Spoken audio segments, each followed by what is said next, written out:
جو مال آپ کے رب نے آپ کو عطا کیا وہ در حقیقت ہمارا نہیں ہے، وہ اللہ رب العزت کا عطا کردہ ہے۔ ہم اس کے مال میں سے اسی کو واپس کچھ ریٹرن کرنے پر کیا کرتے ہیں، ہماری سوچ میں بد نیتی آ جاتی ہے، ہم اس کو واپس نہیں کرتے۔ اس کا مطلب ہم اس کے دیے ہوئے مال میں سے پورا جو اس کا حصہ بنتا ہے اس کو واپس نہیں دیتے، اس کے ساتھ تجارت نہیں کرتے، ہم یہاں پر چوری کر رہے ہیں۔ اللہ رب العزت نے جو صحت اور تندرستی مجھے عطا کی ہے، تو مجھے تو چاہیے کہ اس صحت اور تندرستی کی حالت میں میں اس کا پیغام آگے لوگوں تک مزید پہنچاؤں۔ تو اس نے جو صحت اور تندرستی مجھے عطا کی ہے، میں اسے جو ہے وہ آگے صحیح معنوں میں اگر خرچ نہیں کر رہا تو اس کا مطلب میں اس کے دیے ہوئے مال میں چوری کر رہا ہوں۔ اس چیز کو آپ جس اینگل میں مرضی فٹ کر لیں۔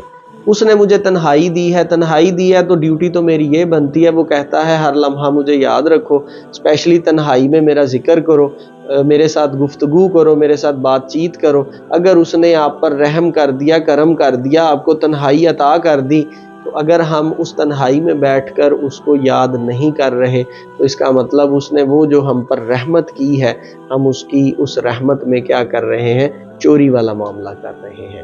تو ناظرین ان پوائنٹس کو سمجھتے جائیے گا۔ تیسرا نقطہ جس پر آقا کریم نے بیعت لی، آقا کریم نے اپنے صحابہ کو کہا تم زنا نہیں کرو گے۔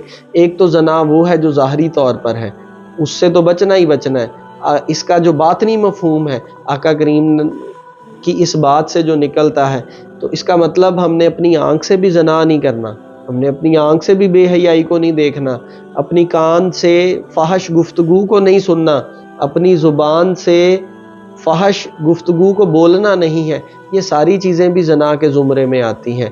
بے حیائی کو دیکھنا آنکھ کا زنا ہے، بد زبانی کرنا یہ زبان کا گناہ جو ہے وہ زنا ہے، بری باتوں کو سننا، فحش گفتگو کو سننا یہ کان کا زنا ہے، گندے خیالات دماغ میں لے کے آنا یہ سوچ کا جو ہے وہ زنا ہے، ہاتھوں کو برائی کی طرف لے کے جانا یہ ہاتھوں کا زنا ہے، پاؤں کا برائی کی طرف چل کے جانا یہ پاؤں کا جو ہے وہ زنا ہے۔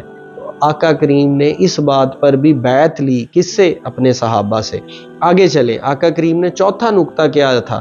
اپنی اولاد کو قتل نہ کرو گے۔ ایک تو اس دور میں کیا ہوتا تھا، جو اگر کسی کے ہاں بیٹی پیدا ہوتی تھی تو وہ اس کو زندہ دفن کر دیتے تھے۔ ایک تو اس بات پر عہد لیا کہ اپنی اولاد کو قتل نہ کرو گے۔ باطنی مفہوم اس کا کیا نکلتا ہے؟ باطنی مفہوم اس کا یہ نکلتا ہے کہ جو اولاد میں تمہیں عطا کروں اس کی تربیت کرنا، تربیت نہ کر کے اس کو قتل نہ کرنا۔ اگر آپ اس کی تربیت کرو گے تو وہ نیک اعمال کریں گے، جنت کی طرف چلے جائیں گے، اور اگر تم اس کی تربیت نہیں کرو گے تو وہ بد اعمال کریں گے، برے اعمال کریں گے، اور وہ دوزخ کی جانب چلے جائیں گے۔ تو دوزخ کی جانب جانے کا کیا مطلب ہے کہ تم اپنی اولاد کو قتل کر رہے ہو۔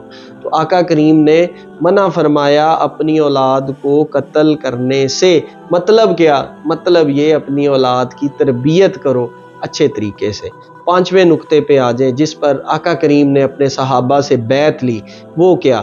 کہ جان بوجھ کر کسی پر کوئی بہتان نہ باندھو گے۔ اگر کسی کی کوئی بات پتہ چل بھی گئی تو یار پردہ ڈال لو اس پہ، اس کو نہ کسی اور کے ساتھ جو ہے وہ شیئر کرو، اس کو کسی اور کے آگے عیاں مت کرو، اور کسی پر جھوٹا بہتان بھی نہ باندھو۔ اس پر بھی آقا کریم نے اپنے صحابہ سے کیا لیا؟ عہد لیا۔ اور آخری بات جس پر آقا کریم نے اپنے صحابہ سے عہد لیا وہ کیا؟ کہ کسی بھی اچھی بات میں خدا کی نافرمانی نہ کرو گے۔ رب نے جتنے بھی اچھے کام کرنے کا حکم دیا ہے ان تمام اچھے کاموں کو اپنے اس 6 فٹ کے وجود پر کیا کرو گے؟ امپلیمنٹ کرو گے، اپلائی کرو گے۔ تو اگر ہم ان 6 باتوں پر عمل نہیں کر رہے تو اس حدیث مبارکہ کی روشنی میں ہم اللہ سے کیا ہوا عہد کیا کر رہے ہیں؟ توڑ رہے ہیں۔ اگر رب کو ماننا ہے تو رب کی ماننی پڑے گی، اور جو اس کا محبوب کہے گا اس کو بھی ماننا پڑے گا۔ اللہ تعالیٰ قرآن میں ارشاد فرماتا ہے وَآتِیُوا اللَّهَ وَآتِیُوا الرَّسُولَ، جس طرح میری اطاعت کرنی ہے ویسے ہی میرے رسول کی اطاعت کرنی ہے۔ تو یہ باتیں رب کا رسول، رب کا محبوب ہی کہہ رہا ہے، رسول ہمارا ہے۔ وہی یہ باتیں فرما رہے ہیں۔ تو اس کا مطلب ان باتوں کو نہ ماننا در حقیقت رب کی نافرمانی ہے، رب سے کیا ہوا عہد جو ہے وہ ہم توڑ رہے ہیں۔ تو اسی حدیث مبارکہ کو آگے لے کے چلتا ہوں۔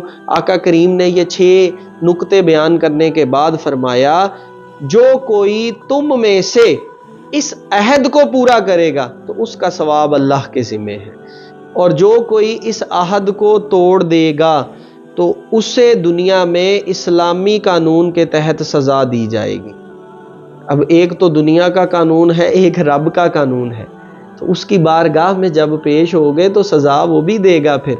تو اس سزا سے بچنے کے لیے آئیے آج ہی سمجھ لیتے ہیں کہ جو اس کی جگہ ہے، جو اس کا گھر ہے، اس کے گھر میں اسی کو رکھتے ہیں، جو اس نے دیا ہے اس میں سے چوری نہیں کرتے۔ زنا سے باز آ جائیں، آنکھوں کے زنا سے، زبان کے زنا سے، کانوں کے زنا سے، اپنی اولاد کی اچھی تربیت کرنا شروع کر دیں، لوگوں کی باتیں پتہ چل جائیں، اس پر پردہ ڈالنا شروع کر دیں، اور جن باتوں کا رب حکم دے رہا ہے ان کو مان لیں۔ آج اگر ہم ان باتوں کو مان لیں گے تو اس دن ہمیں شرمندگی کا سامنا نہیں کرنا پڑے گا، ہم سر اٹھا کے جو ہے وہ آقا کریم کی بارگاہ میں عاجزی سے پیش ہوں گے، نہ کہ شرمندگی سے پیش ہوں گے۔ اور آخری بات آقا کریم نے جو فرمائی، آقا کریم نے فرمایا اگر کوئی بندہ باز نہیں آتا تو اس کا پھر کیا ہوگا؟ مطلب وہ ان چیزوں میں مبتلا ہو جاتا ہے، وہ اب اللہ کے ساتھ کسی کو شریک ٹھہرانے سے باز نہیں آتا، چوری کرنے سے باز نہیں آتا، زنا کرنے سے باز نہیں آتا، اپنی اولاد کو قتل کرنے سے باز نہیں آتا، بہتان لگانے سے باز نہیں آتا، اور خدا کی نافرمانی کرنے سے باز نہیں آتا۔ تو آقا کریم فرما رہے ہیں تے پھر او جانے تے رب جانے، رب چاہے تے پاواں انہوں پھر بھی معاف کر دے۔ تو آپ یہ دیکھیں کہ آپ کا رب کتنا غفور و رحیم ہے، وہ پھر بھی آپ کو معاف کر دے گا، لیکن کیوں نہ ہم خود ہی باز آ جائیں۔ تو اس حدیث مبارکہ کو سمجھیں، ہم اپنے رب سے یار ایک عہد کر کے آئے ہیں، ایک وعدہ کر کے آئے ہیں، اور اس وعدے کو توڑے نہ۔ تو اگر ہم اس وعدے کو توڑیں گے تو در حقیقت اس وعدے کو توڑنا کیسا ہے؟ اس وعدے کو توڑنا یہی ہے کہ ہم اپنے اس وجود کی زمین میں کیا کر رہے ہیں؟ فساد بپا کر رہے ہیں۔ تو اگر آپ زنا کرو گے تو اس کا تعلق بھی آپ کے وجود کے ساتھ ہے، جو رب کا گھر ہے اس گھر میں کسی اور کو ٹھہراؤ گے، یہ بھی میں اپنے وجود کی زمین پہ فساد بپا کر رہا ہوں۔ میں چوری کروں گا، یہ بھی میں اپنے وجود کی زمین پر فساد بپا کر رہا ہوں۔ در حقیقت جتنے بھی معاملات ہیں، اگر میں یہ معاملات کروں گا، نقصان کس کا؟ نقصان میرا ہی۔ اللہ رب العزت قرآن پاک میں جگہ جگہ پر اشارے دے کر اپنے بندے کو سمجھا رہا ہے، احادیث کے ذریعے، اپنے محبوب کے ذریعے اس نے آپ کو جگہ جگہ پر اشارے دیے، چیزوں کو سمجھانے کی کوشش کی۔ میری آپ سے گزارش ہے خدارا ان چیزوں کو سمجھیں۔ اللہ تبارک و تعالی قرآن میں حکم دیتا ہے کہ اس قرآن کو ٹھہر ٹھہر کر پڑھو، غور و فکر کرو، مگر افسوس ہمارے پاس وقت ہی نہیں ہے۔ ہم اس قرآن کو وقت دیں گے، اس کے بارے میں سوچیں گے تو وہ ہماری مدد کرے گا۔ جب تک پہلا قدم ہم خود نہیں اٹھائیں گے، رب ہماری مدد نہیں کرے گا۔ دعا کرتا ہوں اللہ تبارک و تعالی ہمیں ان تمام باتوں کو سمجھنے کی توفیق عطا فرمائے، آمین۔